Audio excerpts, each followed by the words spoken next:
In case you haven't noticed lately, our Vice President JD Vance has been incredibly busy. He's traveled the country celebrating this administration's flagship legislation that ensures tax cuts for working families. How nice is it to have a president of the United States who, instead of raising your taxes, is cutting your taxes by historic margins every single day, as we just did? How nice is it to have a president of the United States who cut taxes on overtime because we believe that if you spend an extra hour at work, the government ought to keep its hands the hell out of your pocket. Is that right? He's expressed his gratitude for the National Guard troops on the ground in D.C. working to make our nation's capital safer. He's represented America on a global scale, meeting with world leaders as the administration works to end ongoing bloody conflicts. Not to mention, the Marine Corps veteran took time to visit American soldiers overseas.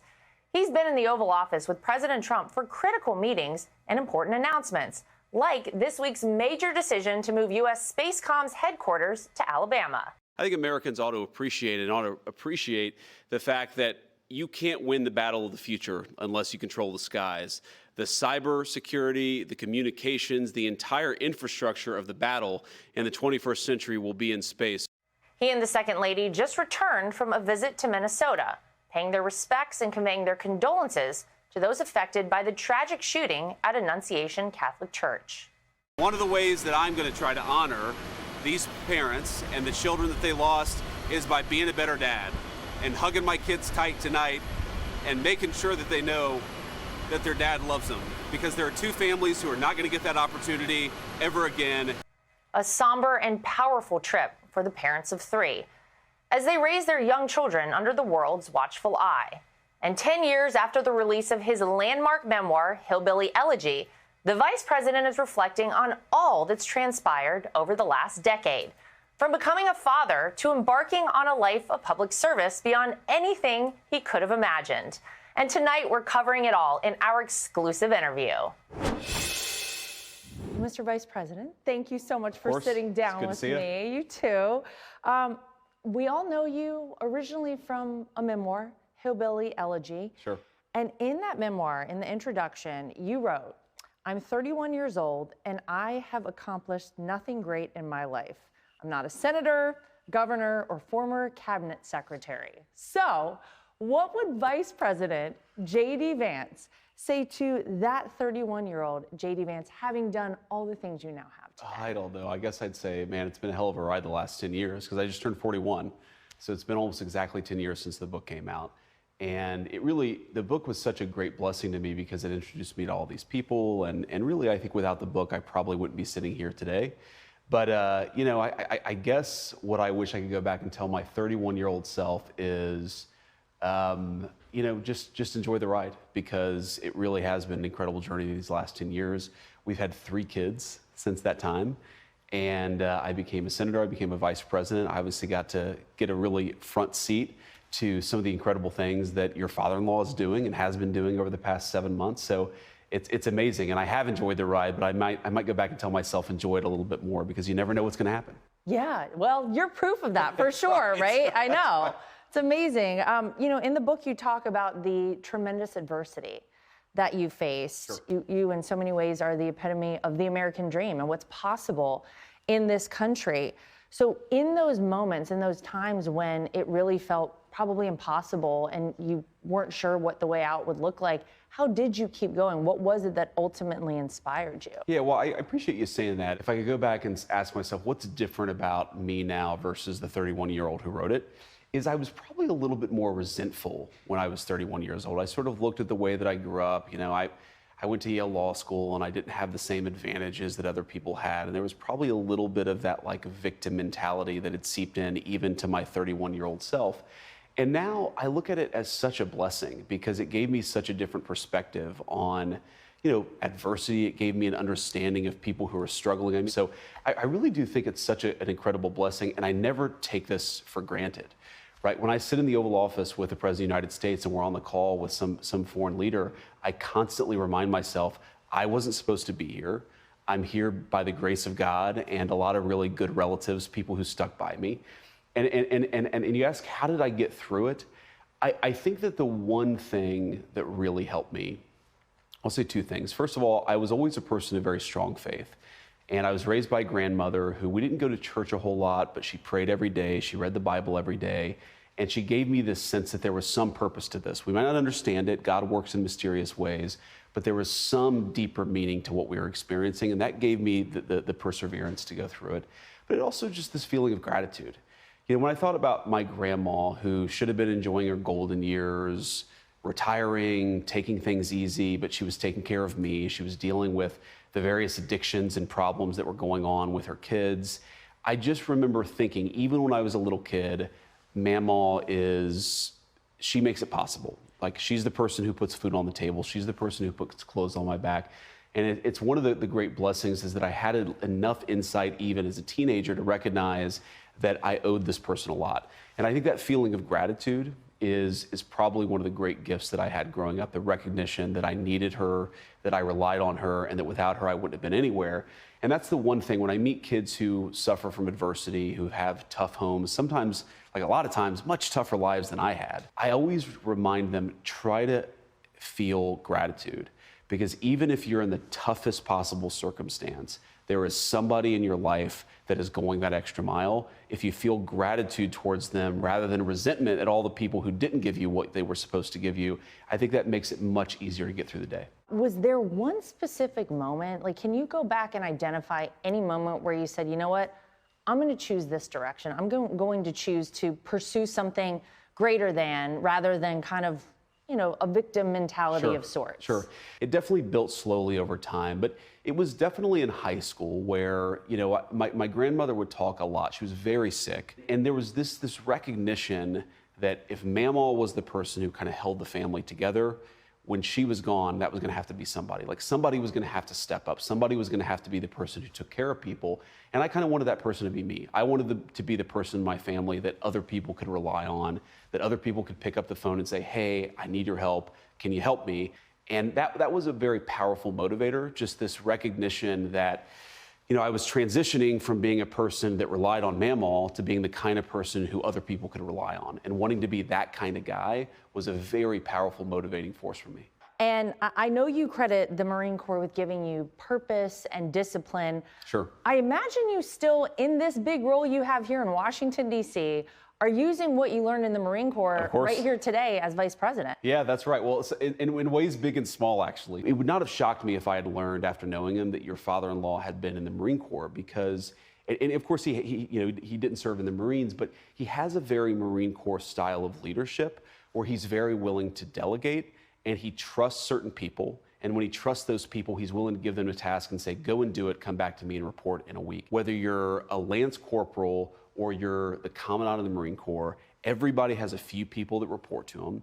Everybody has a critical task that they have to do. And everybody is a critical part of that chain that connects us from the lowest of the low to the highest of the high.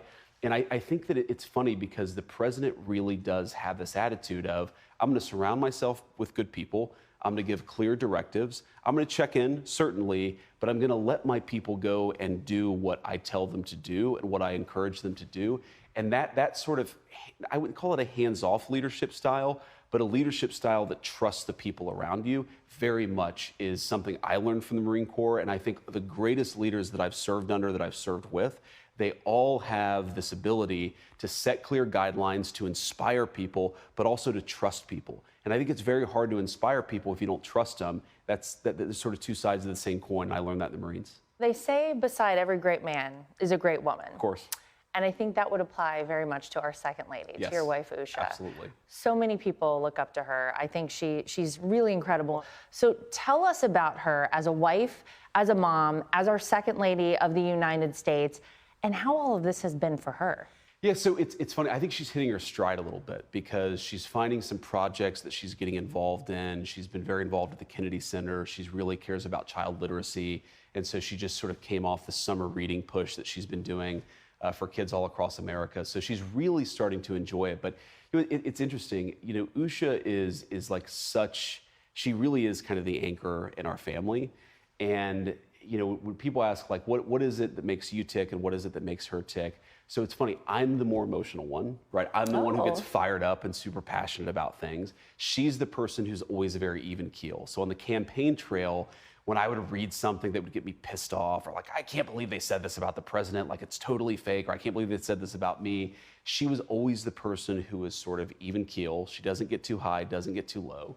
She really doesn't like politics. I mean, as much as I think she shined, and a lot of people do look up to her, she never wanted this. She loves the policy side of it. She loves the job that I'm doing, but she really could do without the campaigning and without the media interviews and the fake stories and all that stuff, right? So that's one thing that's very true about her. But the attitude that she's had coming into it, and obviously I appreciate it as the father of our kids, is this is really weird for the kids. This is really weird for the whole family unit. You know, we're now surrounded by Secret Service. We live in the vice president's residence, which is amazing, by the way. And her main job, more than anything else, is just to make the kids have as normal a life as possible. She makes us do normal family stuff as much as possible. So, you know, we were in California a couple of months ago for a fundraiser for the RNC, and she was like, well, we're gonna be right next to Disneyland. Let's take the kids to Disneyland. Or, you know, there's a coffee shop, there's a bakery in our home in Cincinnati that we really love, and she's always like, no, don't send somebody out to get it. Let's go as a family so the kids get to experience this thing, this ritual of our family that we really loved before politics, and they should continue to enjoy it afterwards. And that's how we make this, you know, tolerable for the kids. And that's how we make sure that after 4 years of being vice president, the kids, you know, are still, they still know how to like live a normal life. Like, I don't want them to get used to this. She doesn't either. And she really pushes the family to do as much family stuff as possible. And I really appreciate that. Believe me, I can relate to that too. Of course you can, yeah. Yeah, we try to do the same thing, but I think it's been very refreshing, very charming, honestly, for so many people to get a little bit of insight into your family and to see you out there with your kids all the time. I appreciate that. And, you know, people think that it's more intentional sometimes than it is. So the first big international trip that I did, the president asked me to go and speak at this AI conference in Paris and then the Munich Security Conference. And we decided to take the kids. We were going to be gone for 5 or 6 days, so might as well take the kids with us. And, you know, we land in Paris, and there's this like kind of what's become a famous photo of the kids in their pajamas. And they're all getting off the plane in their pajamas, and everybody's like, oh, look, you know, the Vances are, you know, they're letting the kids be kids, and we really appreciate that. The reality is that we had these fancy outfits picked out for them. They were on the plane, and anybody who's ever traveled internationally with kids knows they were completely zonked out. You have the French foreign minister waiting on the tarmac for us. It's cold outside, and we're like, it's going to take us 45 minutes to wake these kids up and get them off the plane if we have to dress them. So let's just put them out there in their pajamas. So sometimes it's just, you know, again, Usha's very good at this. It's just like, let the kids be kids.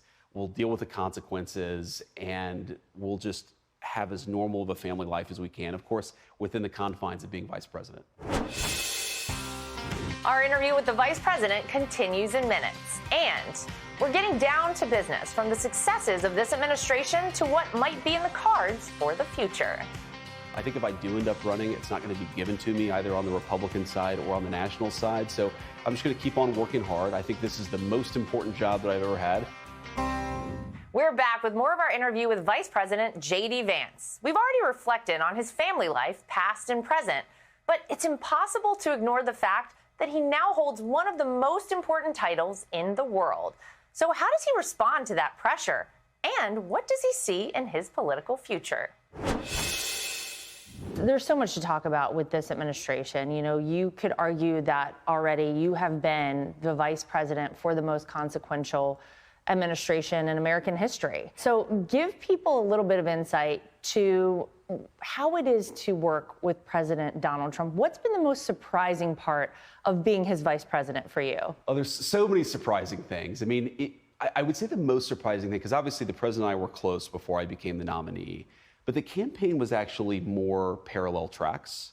And I was doing my thing and he was doing his thing. And that's the nature of the beast, right? Because if he's going to be at a fundraiser, why not have me at a different fundraiser as opposed to the same one? Or if I'm going to speak to a crowd in Michigan, he's going to be speaking to a crowd in Wisconsin, right? You divide and conquer.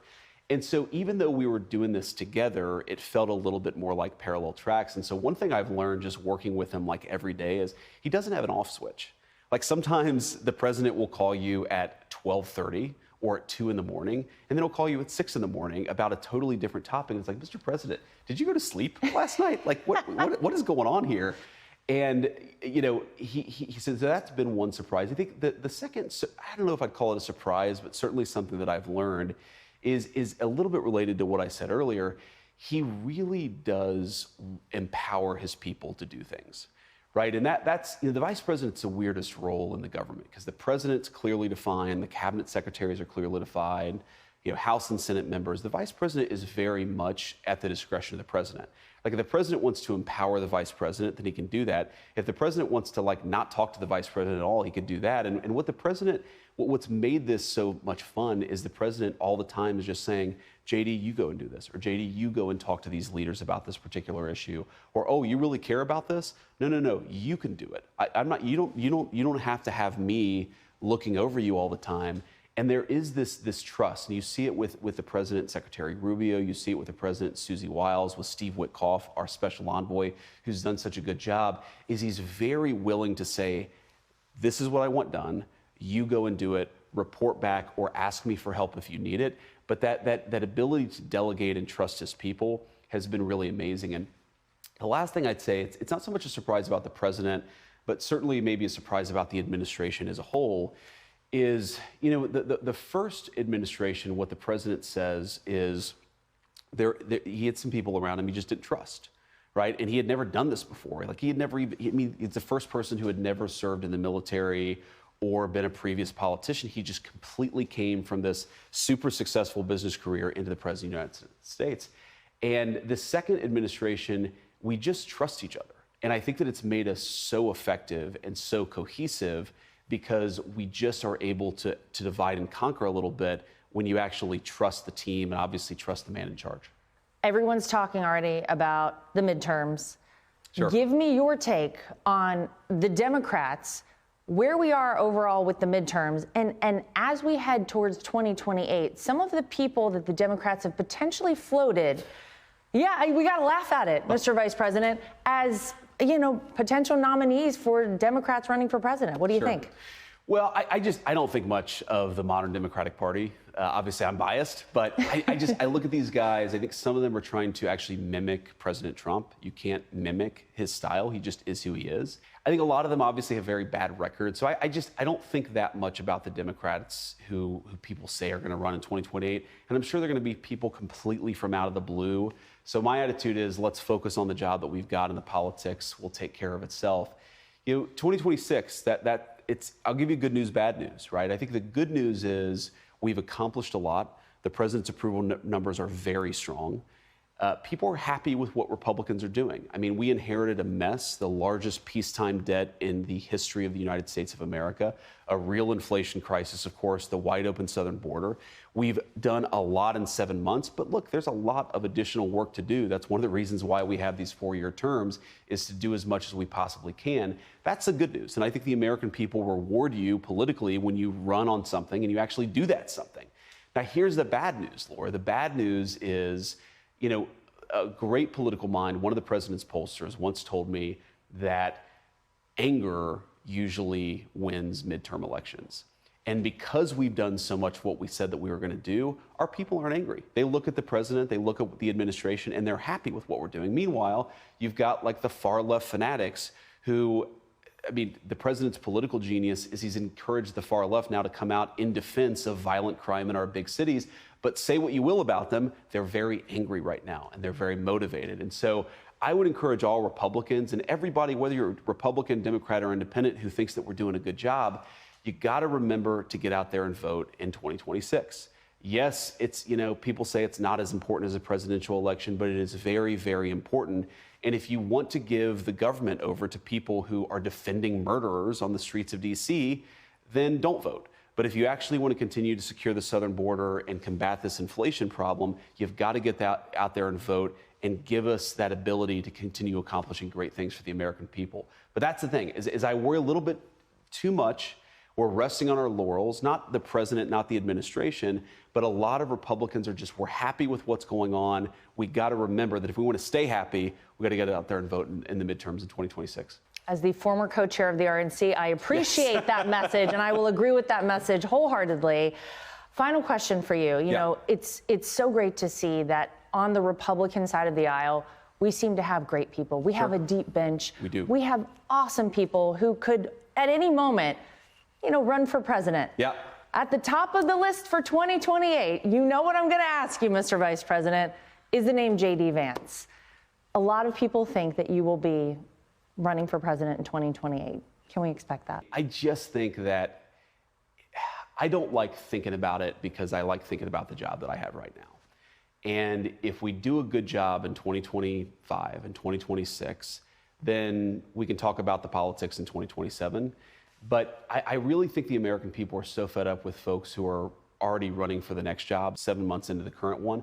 There are a lot of great people. I think if I do end up running, it's not going to be given to me either on the Republican side or on the national side. So I'm just going to keep on working hard. I think this is the most important job that I've ever had. It may be the most important job I ever have outside of being a father to those 3 beautiful kids. So I'm going to try to do my best job. And I think if I do that, the politics will figure itself out. A huge thank you to the Vice President for sitting down with us. Hey everyone, I'm Emily Campagno. Catch me and my co-hosts Harris Faulkner and Kaylee McEnany on Outnumbered every weekday at 12 p.m. Eastern, or set your DVR. Also, don't forget to subscribe to the Fox News YouTube page for daily highlights.